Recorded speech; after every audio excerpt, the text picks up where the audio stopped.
Ang mga kwento ng pag-ibig, kwento ng buhay, at kwento ng pag-asa dito sa Love FM.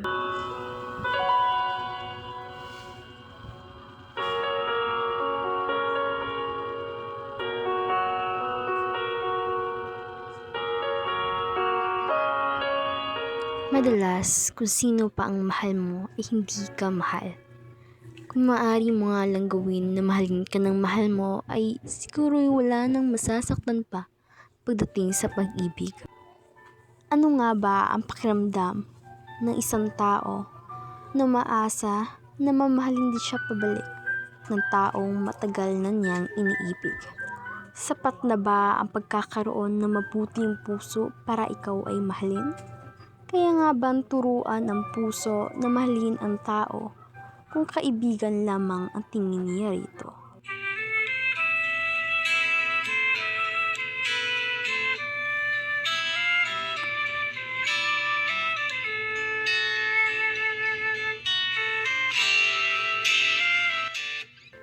Sa buhay, may mga taong dumarating na hindi natin inaasahan.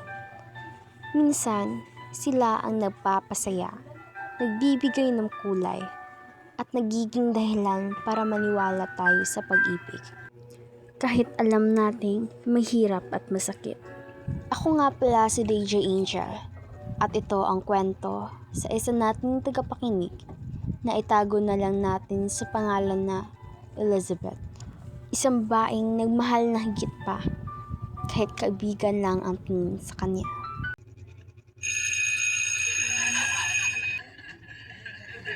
Good morning, class. May bago kayong transferee. Please welcome here. Introduce yourself, Iha. Good morning po. Ako si Elizabeth. Nice to meet you all. Pumili ka ng mauupuan mo, Iha. Yan ka na lang katabi ni Marco. Hi, ako nga pala si Marco. Kung may kailangan ka, pwede ka na lumabi sa akin. Oo, salamat ha. Medyo nahihiya pa kasi ako dito. Huwag ka na mahiya. Sumama ka sa akin pagkatapos ng klase. Ipapasyal kita sa buong campus. Sige, salamat. Doon, nagsimula ang kanilang pagkakaibigan. Mula sa simpleng tulong, naging malapit silang dalawa. Oh, Marco, sabay naman kayo ni Elizabeth ah. Ang sweet nyo. Ha? Hindi ah. Best friend na kami nito.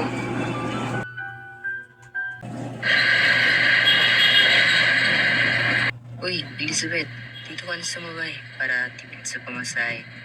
Alam mo naman, lagi kitang priority, diba? Priority talaga. Baka naman, bola lang yan. Hindi ah. Ikaw pa. Best friend kita eh.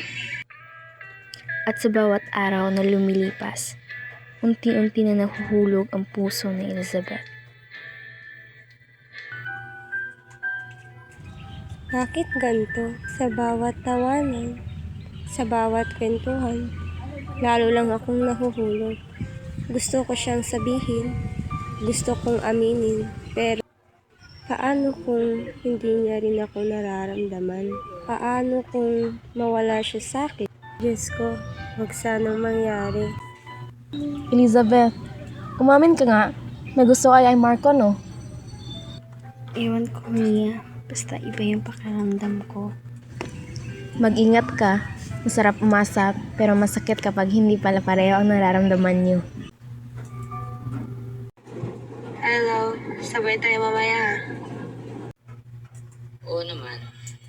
Elizabeth, pasensya na ha. Uunahin ko muna si Ana. Oo, sige. Ingat kayo.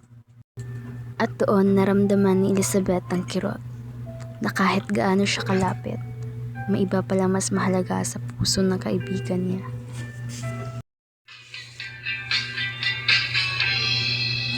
Oo nga pala, hindi nga pala tayo. Hanggang dito na lang ako, nangangarap na mapasa'yo. Hindi sinasadya, nahanapin pa ang lugar ko. Asa na ba ako? Nandyan pa ba sa iyo? Nahihilo, nalilito. Asan ba ako sa'yo? Aasa ba ako sa'yo? Favorite ko? Kopi ko blanca. Delicious ba yan? Di lang yan. Creamy. At di lang yan. Ito pa, gentle din sa tummy. Kopi ko blanca with premium roasted coffee and New Zealand milk. Kopi ko blanca. Mas Gentle pa sa tummy. Love FM, ang mga kwento ng mga puso. Elizabeth, pwede ba kita makausap? Ano yun? Naghiwalay na kami ni Ana. Iniwan niya na ako. Sobrang sakit. Hindi ko naman alam kung bakit. Ha? Marco, andito lang ako. Hindi kita iiwan. Buti na lang may kaibigan tulad mo. Kung wala ka, di ko alam kung paano ko ito kakayanin. Kaibigan? Lagi na lang ba akong kaibigan? Kailan kaya ako magiging higit pa?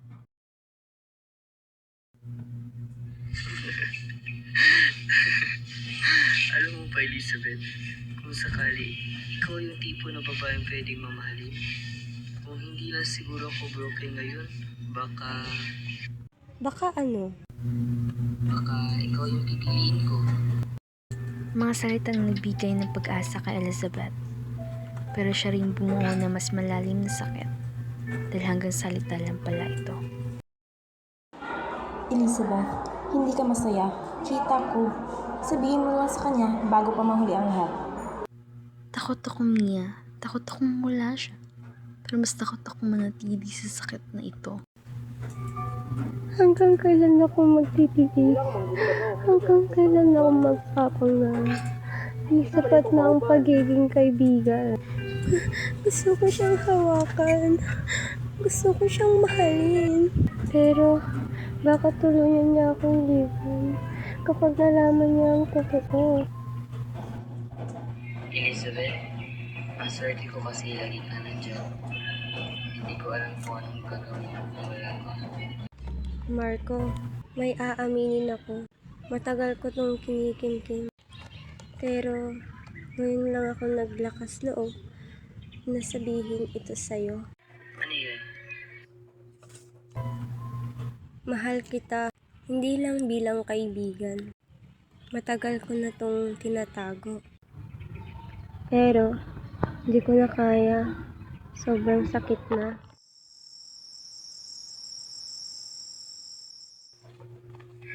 Elizabeth, salamat pero hindi ko kayang palitan ang tingin ko sa'yo. Mahal kita pero bilang kaibigan lang. Siguro, sapat na ito. Kung sa pagiging kaibigan ko lang siya magiging masaya, kahit masakit, kahit puso ang patay. Doon nagtapos ang lahat. Hindi sa paraang inaasahan ni Elizabeth, ngunit sa paraang kailangan niyang tanggapin. Minsan, ang pinakamalaking sakripisyo ng pagmamahal ay ang piliin ang katahimikan. At minsan, ang salitang kaibigan ang pinakamatamis, pero pinakamasakit din tawag.